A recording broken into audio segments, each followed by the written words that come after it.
What's up, you guys? Welcome to Fightful. I am Sean Ross Sapp. It's June 16th, 2025. We are headed to the road towards Night of Champions. As always, leave a thumbs up on this video, subscribe, drop the fruit emojis. Let me know that you're here because we are here to talk WWE Monday Night Raw. I'll also talk a little bit about Smackdown on Friday because I was there at Rupp Arena. Man, it was what I thought was a very good, fun show.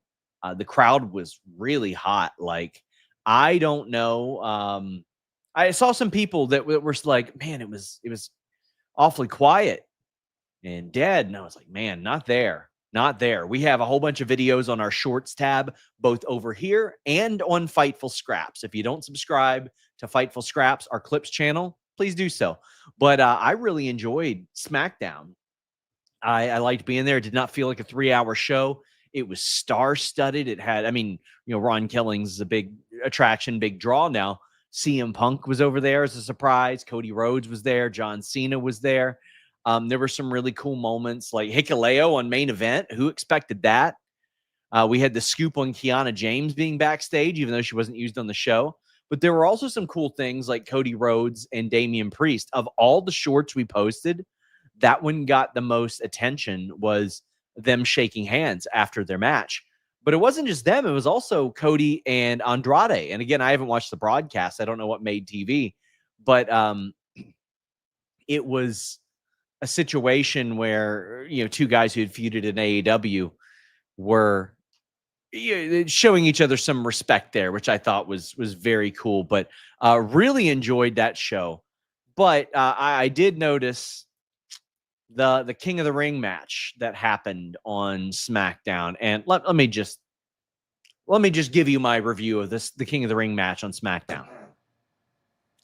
The next match was the King of the Ring tournament match. And of course, WWE has figured out how to do 3-ways and 4-ways really well. A lot of great athletic spots. But they did that gosh darn interference again. And that really took away from the match.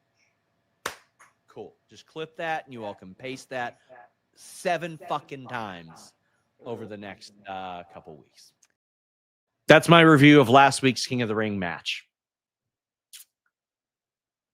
Now that that's being said, let's talk about tonight's Queen of the Ring match. Asuka, Ivy Nile, Stephanie Vaquer, and Raquel Rodriguez. Here's my review of that match. The next match was the King of the Ring tournament match. And of course, WWE has figured out how to do 3-ways and 4-ways really well. A lot of great athletic spots. But they did that gosh darn interference again. And that really took away from the match. Cool. Just clip that and you all can paste that 7 fucking times over the next couple weeks. Well, I guess the good news is that it wasn't 7 times. It was 5 of the 8 fatal 4-way matches. 5 of 8. In a match where, in order to have, a top talent get a win or another top talent not take a pin, you don't have to do that much trickery. You don't have to do that much. You know what I mean? Like, you don't have to use a crutch. You've already got somebody in the match that can take that pin. You've got that ability. Now, I encourage you guys, get your super chats and humper chats in. That's how we know what you want, or how we know what you want to see and talk about on this show. That's how you get your question or statement read on the air. We read all of those. We did a special interview today with Richard Holiday. Please check that out. We had an interview with Brittany Brooks. Man, that's it for the plugs. Outside of the Fightful Select ones later. Well, and our ad reads. But let's talk about this Queen of the Ring match, which I just reviewed for you guys. I am so happy to see Asuka back. She kept the look that she had in the most recent run that she had in WWE, which again ended like 13 months ago. I posted a very no-duh story on FightfulSelect.com, best $5.99 in the business. this weekend. I spoke to people a couple of times over the last month about damage control and if it was still a thing. And they're like, well, Bayley is out of the group. Dakota got released. At the time, Kairi was still hurt. Asuka was still hurt. And they made the decision to no longer have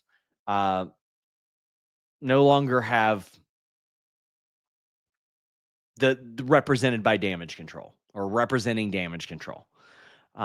So I asked about that again as Asuka came back, and I was told, well, it's a possibility they could bring it back or reteam them or something like that. But as of now, that's not the plan. Asuka also got her old theme music, not the Death Rebel version, which is good. Thank God. Thank God. I think music is really, really a low point in WWE right now. It's very bad. Laszlo points out the paint down the neck and chest. It was really good. It was very good. Also very good. I just want to say that every single time Ivy Nile gets an opportunity, she does really, really well. Every single time. Stephanie did the tease of the Devil's Kiss, and then they highlighted it on the end of the show, or the end of towards the end of the match on the apron. Thought that was very good. I'm a big fan of Ivy using the gunslinger. Big fan of that. And big fan of Asuka ended up getting this win as a result of, you guessed it, interference from Rhea Ripley, who supposedly had not been at the show. Now, this and probably Bayley Becky is where this women's division peaked. So it does not take long to get through the Becky Bayley segment because it is Bayley calling out Becky. And the promo was just a lot of like arguing over who did what, who was a good person, who wasn't a bad person, because they have both been bad people towards one another. That's the long and short of it. And it is one of those situations where both of these women they feel like they're right? Like they feel like the other one has gone way too far and the other one is irredeemable and all that. Becky comes out in Chicago Bears gear, which is great. Great heat in Green Bay, which, by the way, I saw a lot of people like kind of dunking on the attendance. It's just a smaller venue. There's nothing wrong with that.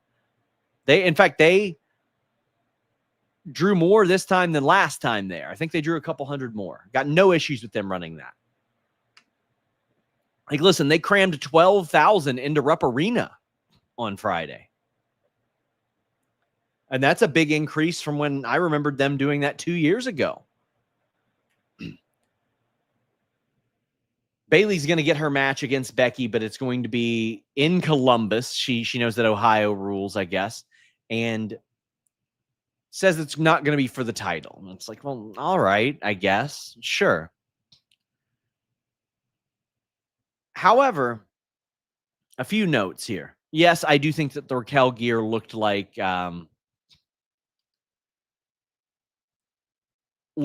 Nikki's. And somebody's saying, I guess you could call it arguing when they were stuttering all over the place, looking up the lights, remembering what they were going to say next. Yeah, I wasn't keen on the promo exchange. And it's a promo about selfishness and all that, but it's from two supremely protected talent. So I don't know if how well it hits. Sometimes it's wrong, a right message, wrong messenger type of thing. Because like when Bayley is a heel, she does a lot of the same stuff, right? Like it's not like she is exempt from that behavior either. And maybe I missed something, but I feel like you got to have somebody that doesn't have that track record of doing that same exact thing. As much as I really, really enjoy them as performers, having them do like a morality thing against one another when they have both been morally terrible characters at times is like, okay, well, who's really in the right here?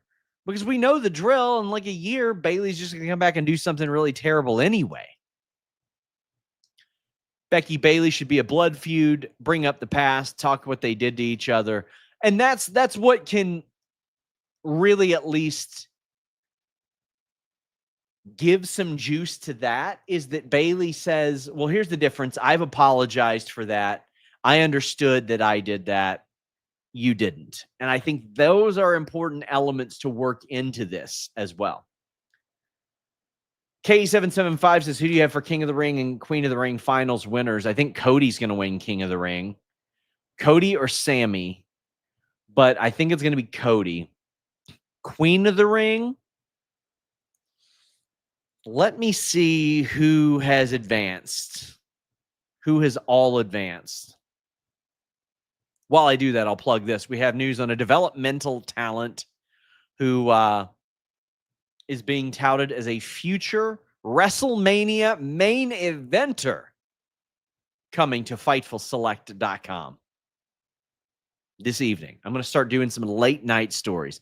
We got Asuka, Alexa Bliss, Roxanne, Jade. I think it's probably Jade.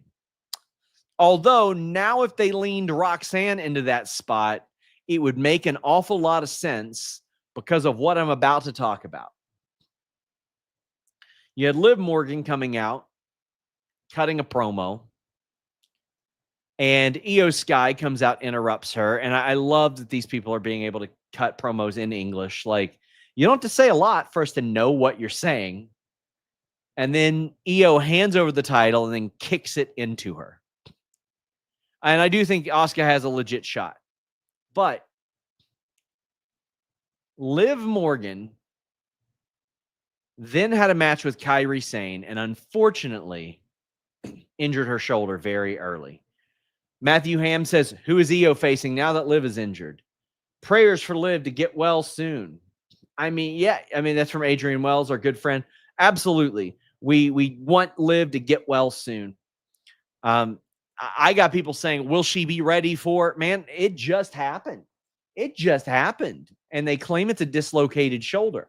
I don't know what kind of timeout you'd be looking at there, but this is what happened. And again, you can't predict this, foresee this, but what you can do is maybe not have your tag team champion, who was also already in Queen of the Ring and didn't win, so at least you don't have to have that one to overcome, also working a program with a returning legend in Nikki Bella, and also working a program with Io Sky. Maybe if you hadn't fired all of your tag teams, you would have tag teams for them to work with. And maybe if you had some undercard feuds and some consistent wins, you would have somebody ready to challenge. Now, here's where I'm looking at things. I'm looking at what Ryan Cicchini, I sure hope I say that right. He sent a Humper chat, and he very eloquently points out Kairi Sane is on a 3-match win streak in singles matches. Beat Liv, beat Raquel, beat Liv again, technically. There's that. I would probably play off of that as well and say, well, you know what? She didn't win the Queen of the Ring match, but she's winning matches. Because, I mean, listen, injury sucks. It's a bummer, but that is a win. That's a ref stoppage. That's a win. And if there's one thing you are going to discover on this show, your boy loves title matches that make sense from a kayfabe perspective. And before you are the one to comment, but what about when they do it in AEW? Boy, let me tell you, I love it a lot when it makes sense in AEW as well. Wins and losses should mean something. But what they had done with Liv Morgan, because they go through these periods, especially under Triple H booking, where they're like, all right, we got to put Liv Morgan in every segment. We got to put Rhea Ripley in every segment. We got to put Becky in every segment. And it's been that way for quite a while. But I'm like, okay, why is Liv Morgan involved in all these singles programs right now as tag team champion? did not win the Queen of the Ring, did not win the Money in the Bank stuff. When she came back, Kairi beat her. It's been months now since the tag team titles have been defended. Before that, she lost to Bayley. And she hasn't had a singles win since, I think, March, maybe. So, if you're going to have a performer like Liv Morgan, who is very versatile and has a great fan base and gives you everything when she goes out there, give her a tag team division that is worth defending. That way, you don't have to be like, okay, well, please also anchor this EO run that we don't know what we're doing with. And by the way, also, we need you to help get Roxanne over, which is completely plausible, passable, and reasonable within the context of what she's doing. But then also having her work, do the stuff with Kairi, do the stuff with everybody else. Now, clearly, they were headed towards something with the Bellas, right? But I mean, you had a report come out last week, and listen, I love WrestleVotes, great dude, but there were people that were like, whoa, they're doing the Natalya Maxine team, because his report was more that they officially named it the Dungeon Dolls. But there are people like, whoa, yeah, they're doing a tag team. They've been teasing it for months. But it's taken them like 3 months to get a damn team name. Casey and Caden got fired. I just want to shake somebody. No, they shouldn't abandon the tag team titles. What they should do is book it better. 5.5 hours of main roster TV. You've got main event. Just because you don't do anything with it now doesn't mean you can't do anything with it. Stop the apathy. Stop the complacency. Stop it. Now, here is a part of this that could work out. And D'Lo Diggs points it out as well, hoping for the best for Liv, but man, they can do these Judgment Day segments with Roxy here. The 4 ways for the opening round, but these interferences are too much. So there was Roxanne being told by Finn backstage after Finn had pissed off Raquel, yeah, you should get involved. So we were going to see some more meddling with Roxanne. We could see more meddling with Roxanne, because what I don't want them to do is to vacate the women's tag team titles, because I fear that if they vacate the women's tag team titles, they will end up just abandoning them.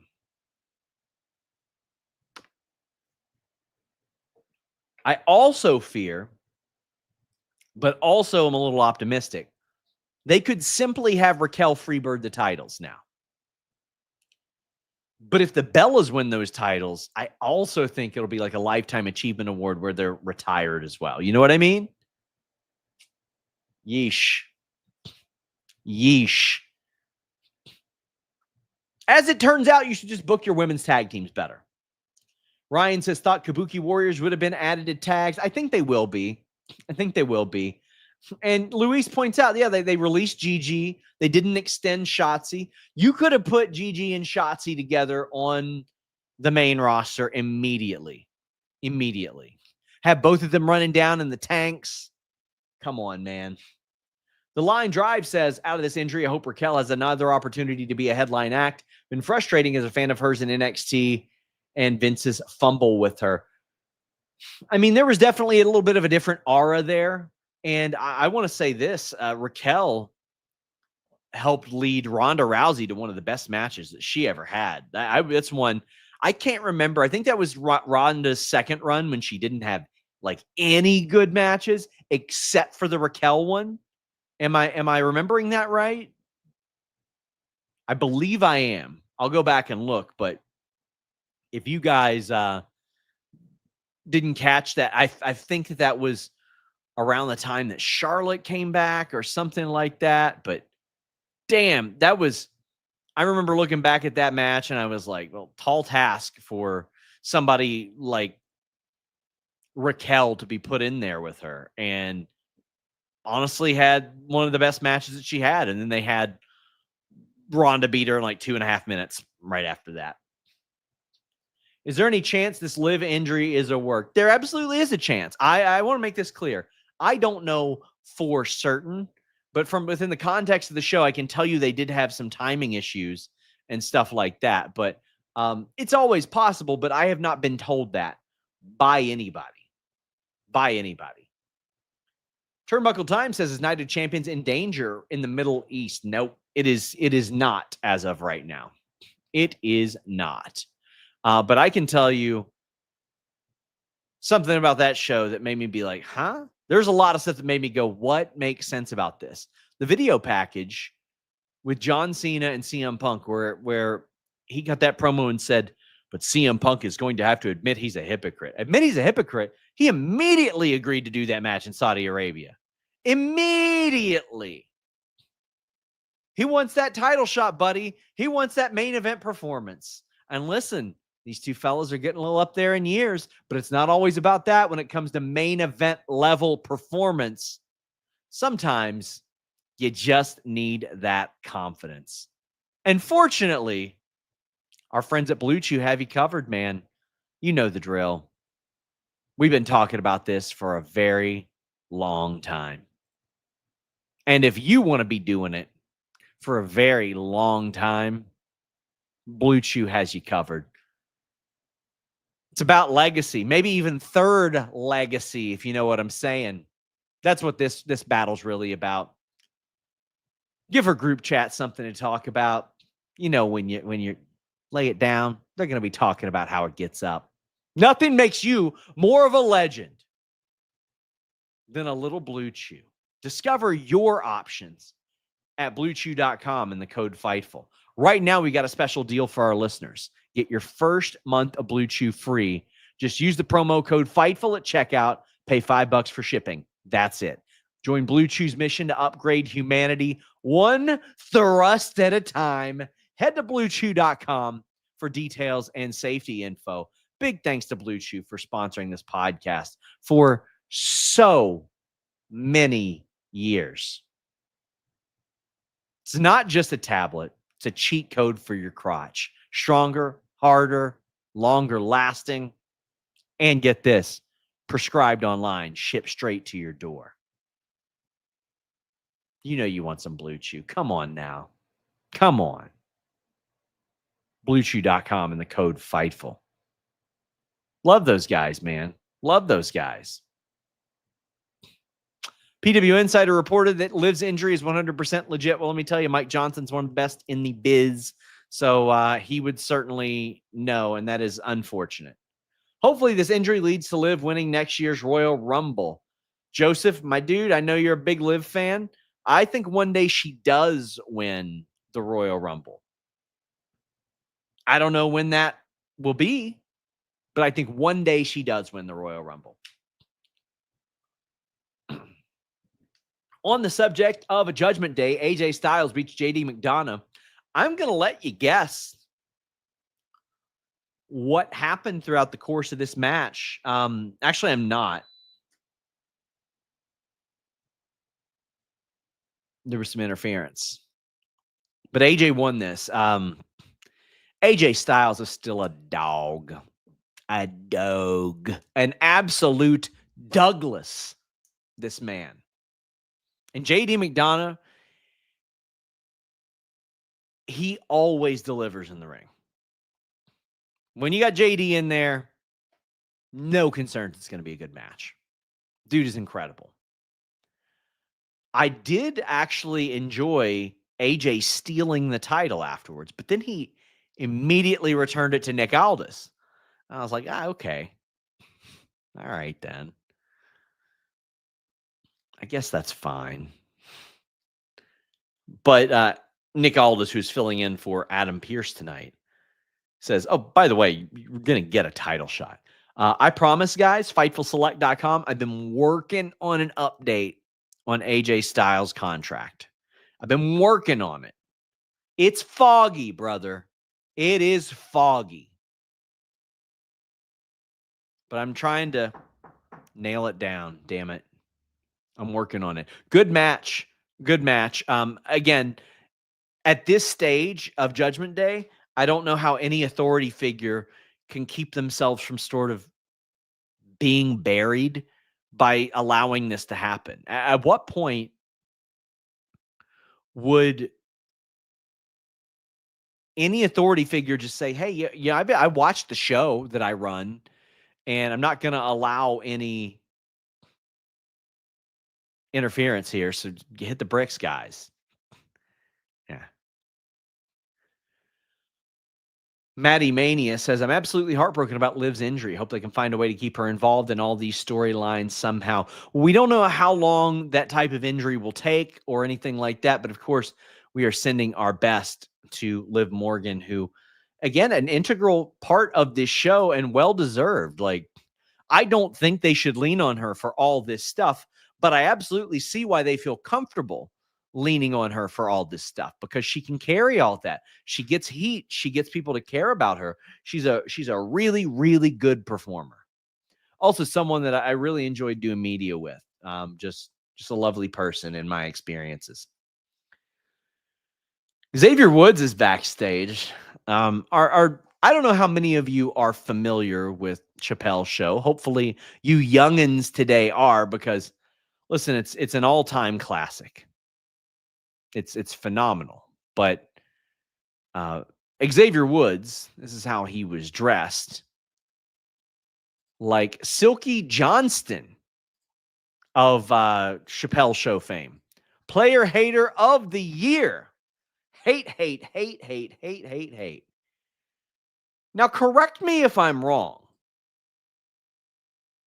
Did New Day do anything else on this show? Now, nothing is in my notes, so I hope I'm not getting Luis yelled at. But did they do anything else on this show? Because if so, they brought Xavier Woods to TV just to be dressed up like Silky Johnston. Promo during the ads. That's what it was. I used the restroom during those. I watched with, listen, our friends at nordvpn.com/Fightful. I'll tell you guys about that in a bit. But I used the restroom during those. But I mean, more or less, they just brought him there to dress like Silky Johnston. I think it should be a different player hater every week. But another division that they have just failed. They have failed the Raw tag team division. It would be so easy to just put a couple matches on. But the division is, oh, well, the Viking Raiders will get a shot here and there, and then Austin Theory and Grayson are going to argue. Okay. All right, man. Let's look at the Raw roster right now and the tag team that they have available. They have A-Town Down Under. They have Tozawa and Otis, who are buried beyond belief. They have Judgment Day, Finn Balor, JD McDonough, who already had a really, really long run. They have LWO, which if Rey Mysterio was healthy, Rey Mysterio and Dragon Lee would be a really good one. They got Pete Dunne and Tyler Bate, who they've never seemed that keen on pushing. They got the War Raiders, New Day, Creed Brothers, which are three solid teams. It's just, you need more. You need more there. You need something else. And I thought that Dax's quote today was, or maybe it's yesterday, where he's like, man, just because one guy decided that this was a mid-card thing doesn't mean that it is. Just 'cause it used to be a main event.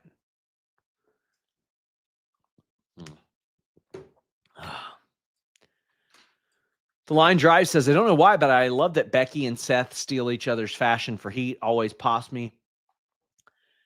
Hey, we're in Green Bay. Here's my Bears jacket. Oh, I mean, listen, she's a de facto Bears fan, and you don't get a lot of benefits out of being a Bears fan. So you got to capitalize when you can. Will WWE be doing a double taping with SmackDown this Friday? They're doing SmackDown from Saudi next week. So no. They've got one. They've got a double taping of some sort. I think it's June 30th, I think. But yeah, listen, where Becky and Seth Rollins can at least make good off of being a Bears fan, they got to do it. And that's pretty much limited to getting heat from the crowds there. That's pretty well it. Apologies, getting some notes regarding the Liv thing.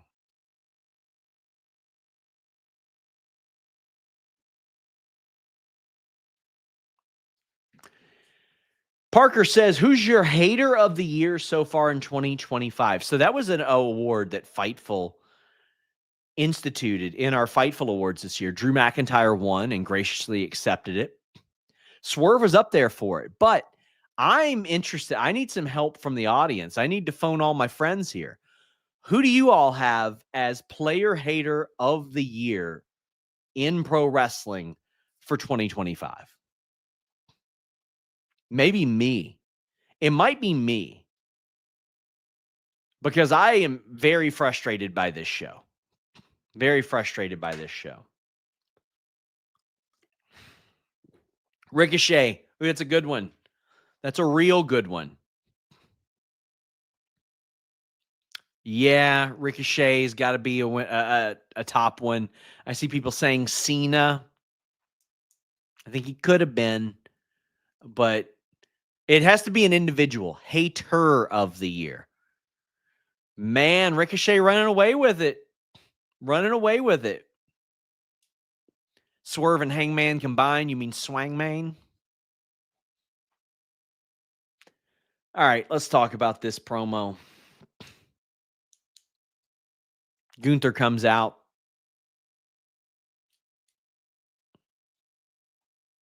Talks a little bit about Jey Uso. He's world champion again. He's got a big smile on his face. And then it happens. Goldberg pops up.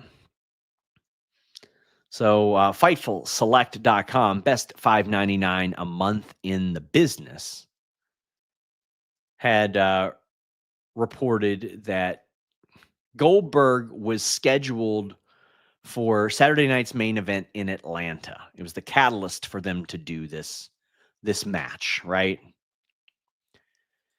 And I want to make this clear. I don't know for sure that this is his retirement match.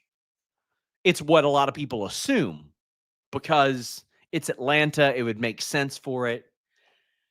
And I will say this, Goldberg's promo, which was limited to about a minute and a half, was very good tonight. He leaned a lot back into my family. Familyberg was back. Heard what you said about my family. It's like, we get it. But it was good. His promo was fine. I have zero problems.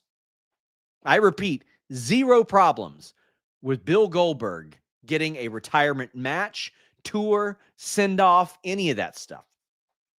You can say what you want about Goldberg, and I will. Not a great wrestler. Not consistent. Hurts a lot of people. But what you cannot minimize is his impact on pro wrestling. He had some good matches.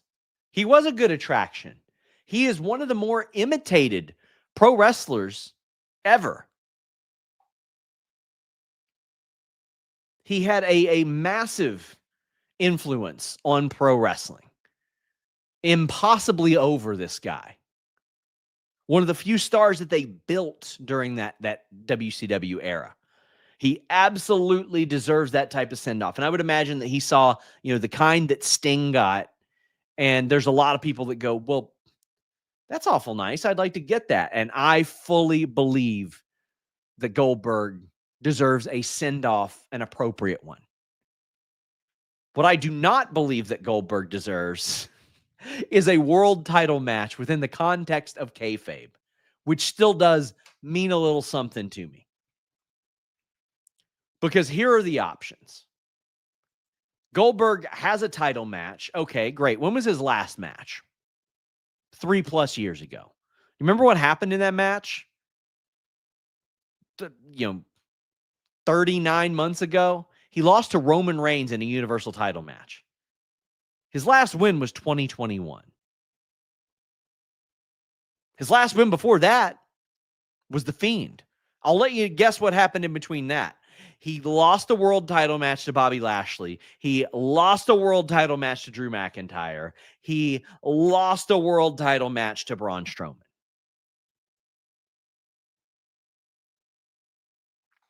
In what kayfabe universe, despite previous accomplishments, does a man who has lost 4 out of his last 5 matches, all of which those losses were title matches, deserve a title match? And then, God forbid he wins.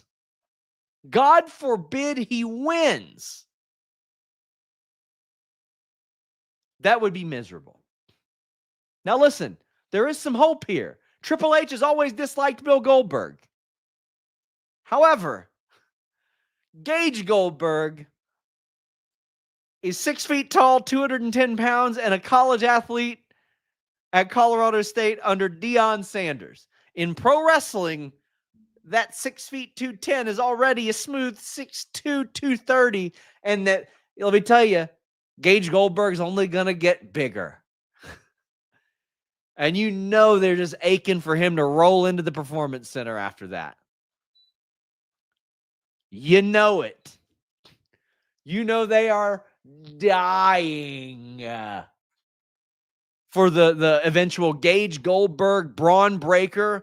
Look at us. We're about to interact, face off, where they're stretching their necks and they're hopping back and forth and doing all that stuff.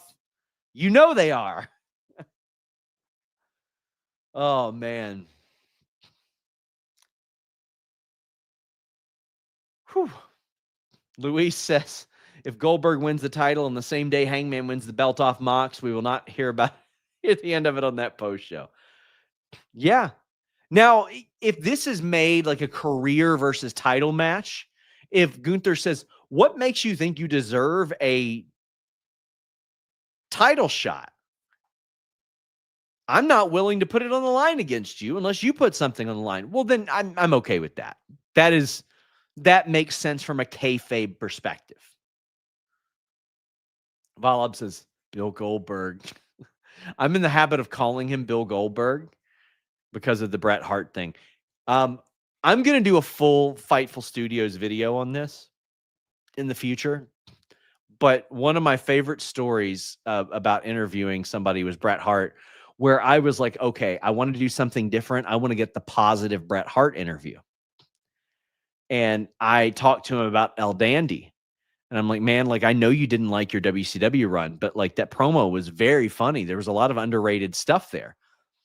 And Bret says to me, yeah, El Dandy was great. I would have much rather worked with him than Bill Goldberg. Phenomenal. Phenomenal. I mean, listen, yeah. So this might actually be a thing. This might actually be a thing eventually. Stay tuned next year to those awards that we might do. But yeah, and Luis brought up a great shout for Hater of the Year that I think actually gives Ricochet a run for his money, and that's Naomi. Naomi is like S-tier level hating right now. She is killing it with the hate. She's doing an incredible job. An incredible job. I'll tell you something that you're not going to hate. NordVPN.com/Fightful. Had people this weekend saying, Sean, how can I watch Triple Mania? How on earth can I watch it?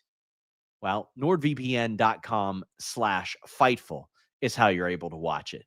But it doesn't stop there. NordVPN.com/Fightful allows you to get pay-per-views at a much more affordable rate and watch all the WWE shows with just one Netflix subscription, you know, without all those other things. Look at Mike Ferris saying, I love Nord. If you got Nord and you like it, drop a comment in the chat. But NordVPN.com/Fightful.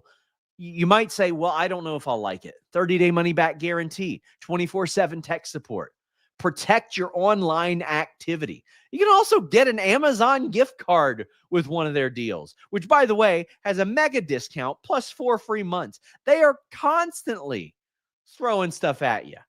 All you got to do, choose a plan, one of their 2-year plans. Whether you get the gift depends on the plan that you choose.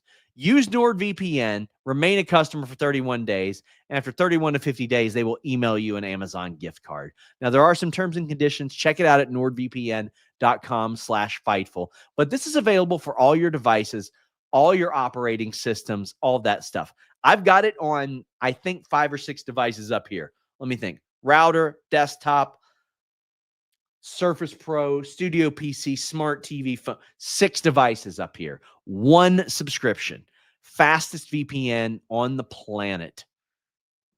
It's fantastic. Nord is great for sailing the high seas. There you go. All hail Nord. Look at that. Look at that. We love it, man. NordVPN.com/Fightful. NordVPN paid for itself with me ordering AEW pay-per-views. So, it is, I'm abundantly aware that there are a lot of people that, quite frankly, just chill, watch wrestling. They don't watch a lot of other TV. Well, if you got Netflix, first off, you're going to have access to a bunch of different stuff, not an ad for Netflix, but get NordVPN. You can watch all your WWE over there as well. And without commercials, which is pretty handy. NordVPN.com/Fightful. Chef T Gaming says, I love Nord, have a 2-year sub. Don't pay for it till October of next year. AEW pay-per-views are $20 as opposed to $50 for me. That's the thing, man. Like, you're paying for 2+ years of it and then immediately saving like $30. So it pays for itself like well within that. Ben says this will be Gunther cutting promos for the rest of time as the man who ended Goldberg. That's the upside. Well, we can hope so. But I just want to say this. Like, there's a lot of people that are going to be that mistake what I say and go, why don't you want Goldberg to have a retirement match? Listen, I don't have to like really love him as a performer. I don't have to love him as a performer to understand and respect him as a performer and understand his contributions. All those are very important. Like, he is massively over. Just because I'm not a big Goldberg guy does not mean that I am going to sit there and be like, no, not worth it. Shouldn't get it. He's an important guy. Will I ever forgive him for the Goldberg Brock Lesnar match at WrestleMania 20? One of the most boring matches I have ever seen in my entire life? Maybe not. Maybe not. I don't know if I've ever been as disappointed in a match as that. It's up there between that and some of the Styles Nakamura WWE matches. But like, I was a big Brock fan back then. And of course I knew what was going on there, but that was one of the most miserable things I have ever seen in my life. One of the most pathetic excuses for people performing.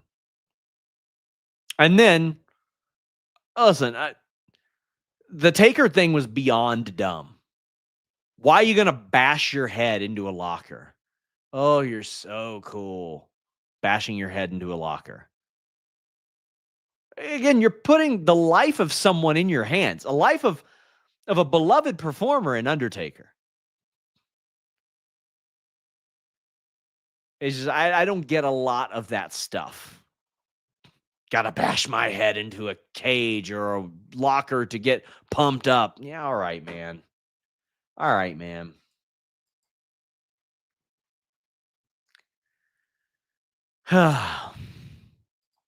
So we had the main event of tonight's show, a King of the Ring match. Here's my review of it. The next match was a King of the Ring tournament match. And of course, WWE has figured out how to do 3-ways and 4-ways really well. A lot of great athletic spots. But they did that gosh darn interference again. And that really took away from the match. Cool. Just clip that and you all can paste that 7 fucking times over the next couple weeks. That's what happened in this match. 5 of 8 of these tournament matches had interference in them.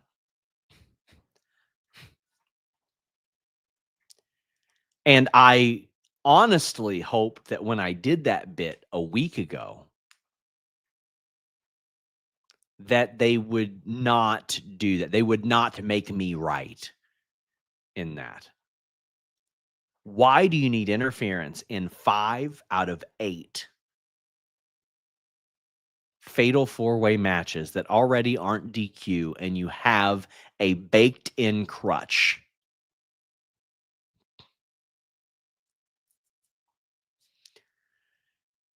So, Jey Uso got added to this, and that's the first thing I want to talk about. I didn't have a problem with it. I know a lot of people had kind of talked themselves into Ilya Dragunov.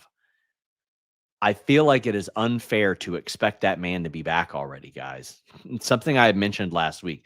You know, maybe he shows up next week or something, right? Like, I don't know.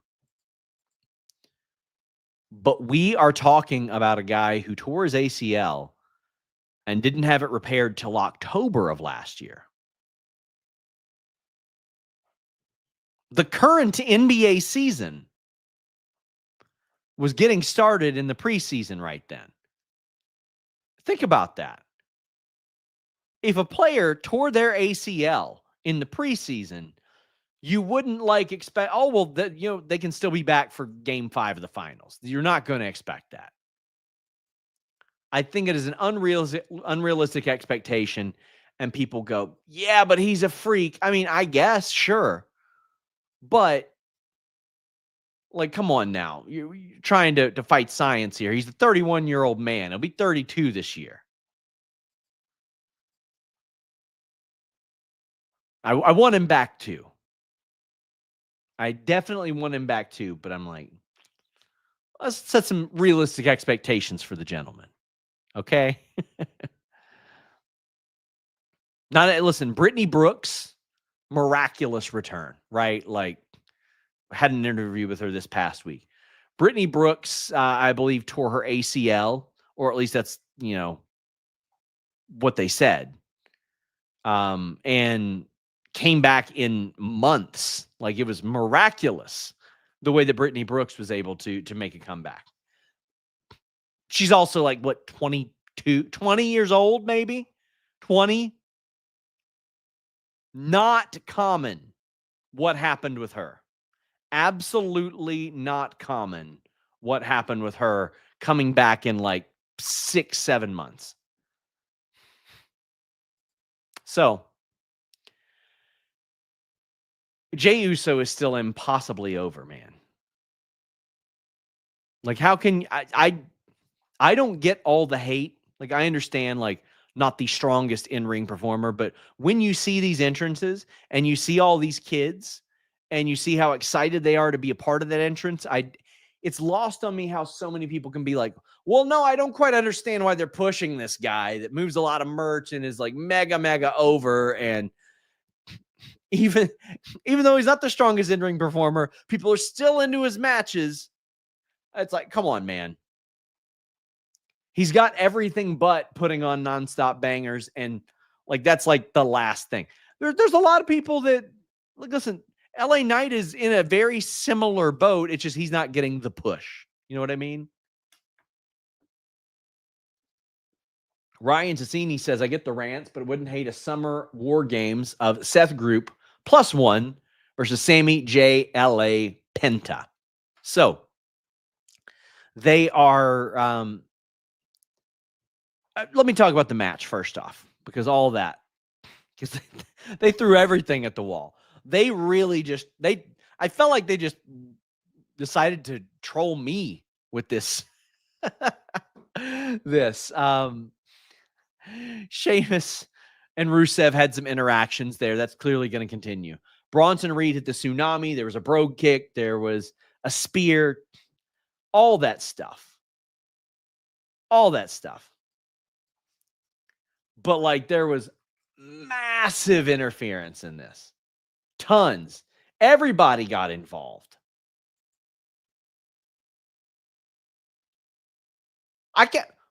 I can't even remember who all did it. I think it was Braun Breaker, LA Knight, Sami Zayn, Penta. Penta showed up. Penta was like just chilling. And that wasn't even it, because then Cody and Seth came out and had a face-off after that, which Jay won, by the way. Jey Uso won this match. Again, the in-ring was great. That again, this is a one where you can't say, well, Jey Uso sucks. And they got these 4 ways. It works out really well. LA Knight was there too. So, like, if we... oh, man. JT, we did not get your super chat. It is not showing up on our end either. But if you want to get in your super chats, get in your humper chats, please do. We're heading down the home stretch. But, like...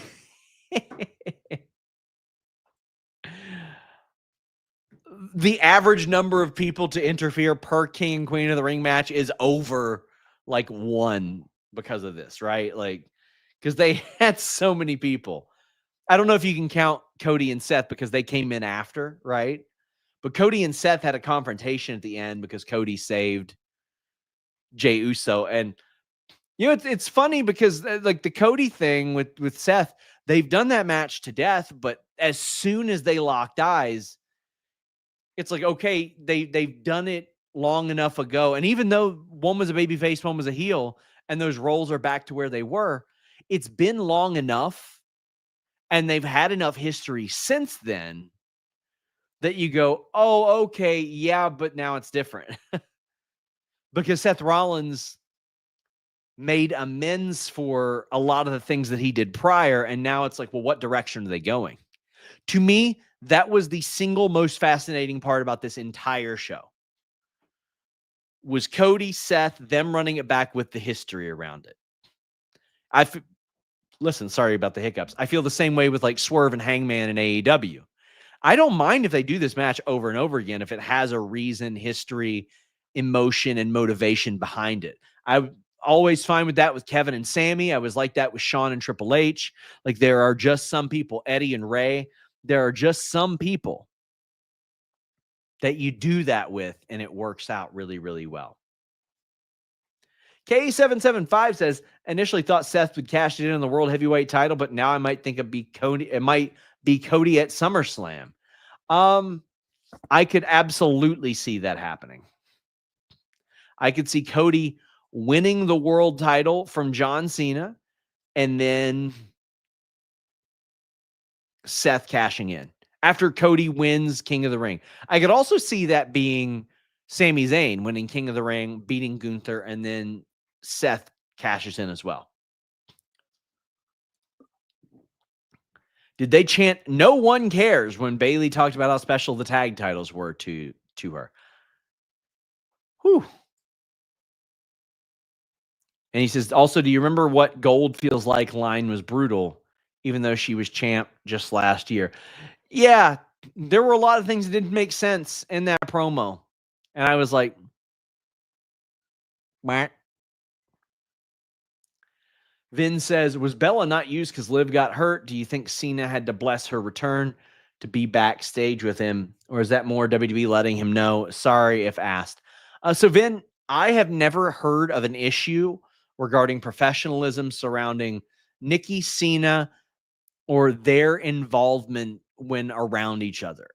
I've never heard of anything that would cause issue. If it did, it would be very easy for them to schedule a situation where they weren't around one another. But I've not heard of any issues like that. I've also not heard of Cena having to like bless her return or anything like that. I don't know if Nikki was scheduled to be used, but it would make an awful lot of sense with Roxanne out there for that match that Nikki then got involved. I'll ask. I'll ask. Maddie Boom says, what's up, Sean? Got a weird question for you. Don't know if you would know. Why do they keep changing Uncle Howdy's mask and hair? I can't ask about this, but when I had a conversation about it, but I didn't really ask about it, which I should have. I think they're trying to find what looks best and performs best. Because listen, sometimes it looks a little weird. Tim Traver, the Diecast Collective. Please check out Tim Traver there. He sent a very great super chat a couple weeks ago, and I want to give him this plug at the bottom. He says, could we see Dragunov back at the 2026 Royal Rumble? I think you'll see him back well before then, Tim. I think you'll see him back probably in the fall or winter. Or, listen, there is a possibility that maybe you don't see him back until Royal Rumble season, and I'll explain to you why. Again, I can't remember why. I think it was like a personal thing, but if you go back and you look at the history of Ilya Dragunov's career, I mean, obviously he was hurt this past year. In December 2023, he was out from mid-December to the beginning of February. In 2022, he missed from the start of November to the beginning of February. 2021, he missed mid-November to the beginning of March. 2020, he missed from the beginning of November to the start of January. Not since 2019 has Ilya Dragunov worked regularly through the months of December and January. And it's hard for me to believe that is a big coincidence, but maybe it is. Every year, go look at it. It's quite interesting. Quite interesting. Tongan's injury update. Both Cena and Bella were in a Rumble this year. Yeah. Again, they seem to pop up around each other quite a bit. Quite a bit. Tongan's injury update. I would imagine the former Camacho Tongaloa would be closer to returning. Tama Tonga tried to battle through his for quite a bit. We're getting at the point where Cena needs some seeds planted for a face turn. Not sure how we get them organically with where Cena is. The line drive, I think they have planted those seeds.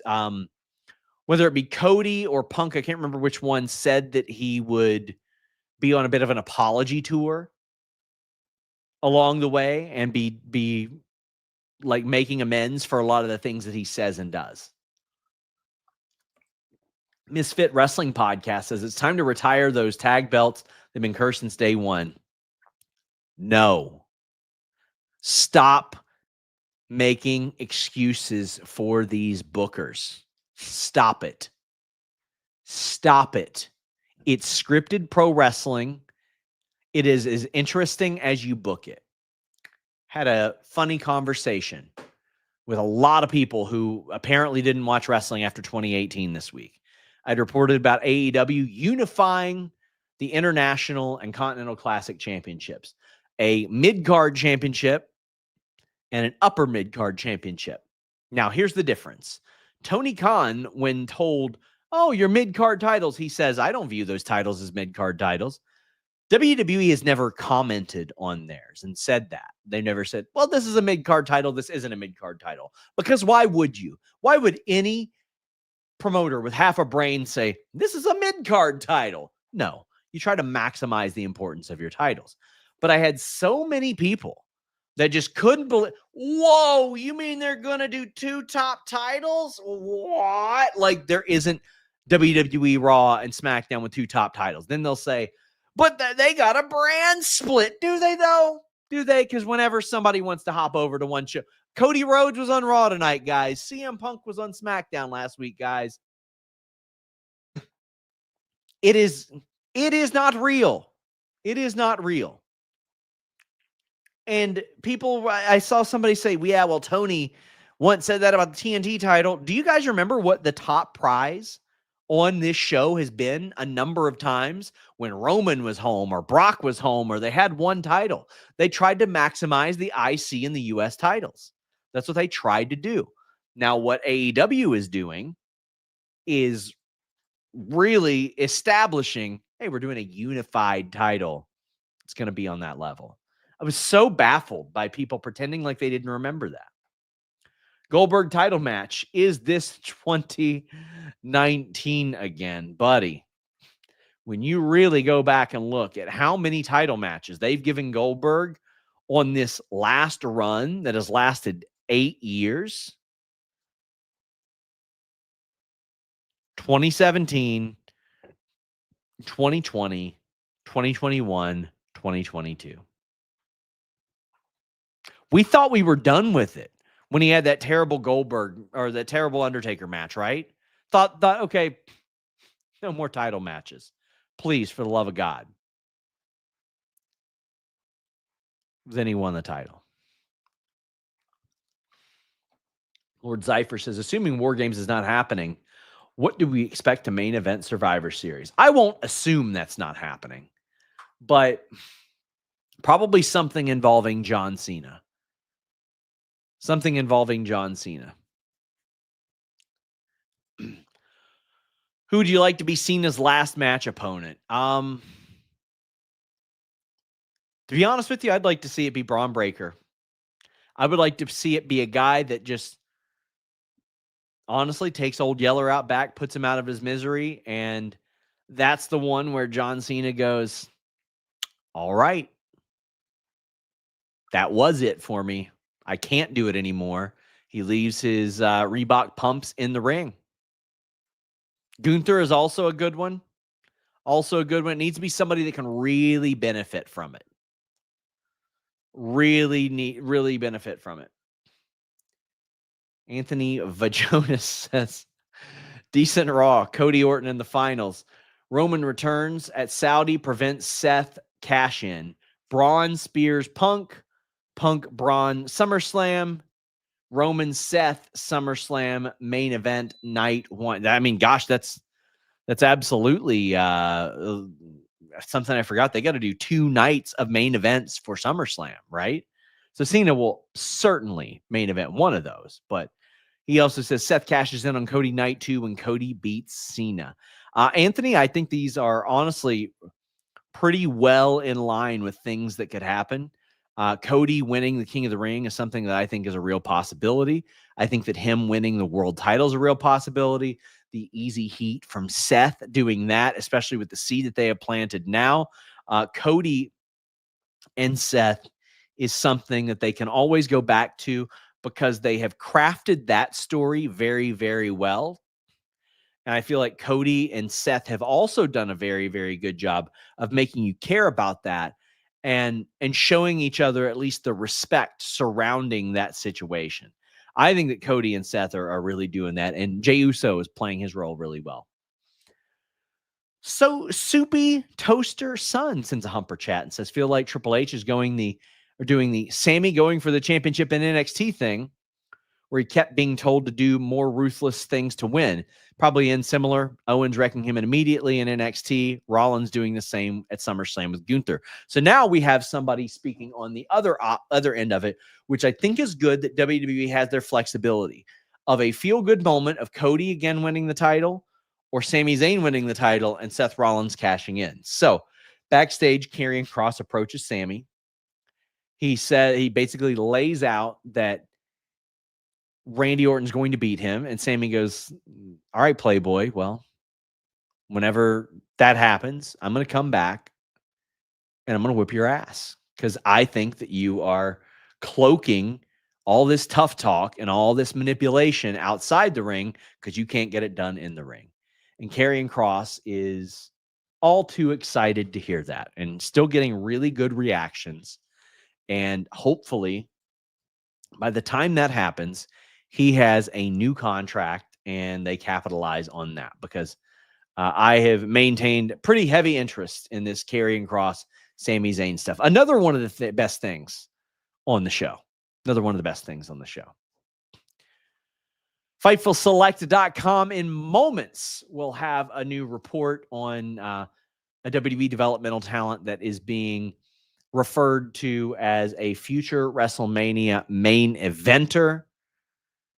And spoken very highly of. FightfulSelect.com, best $5.99 a month in the business. We would greatly appreciate if you guys checked that out. Man, we've got the Discord over there. We've got all kinds of good stuff. We've got the Q&A shows. We got everything you could possibly want over at FightfulSelect.com. Man, that Ask SRS thing has been a lot of fun lately. Been enjoying that. It's a good time. It's a good time, by golly. Please check it out. Also, check out all of our videos here on YouTube. What I also want you all to do, check out Fightful Espanol across all of our platforms. Luis is doing a wonderful job over there.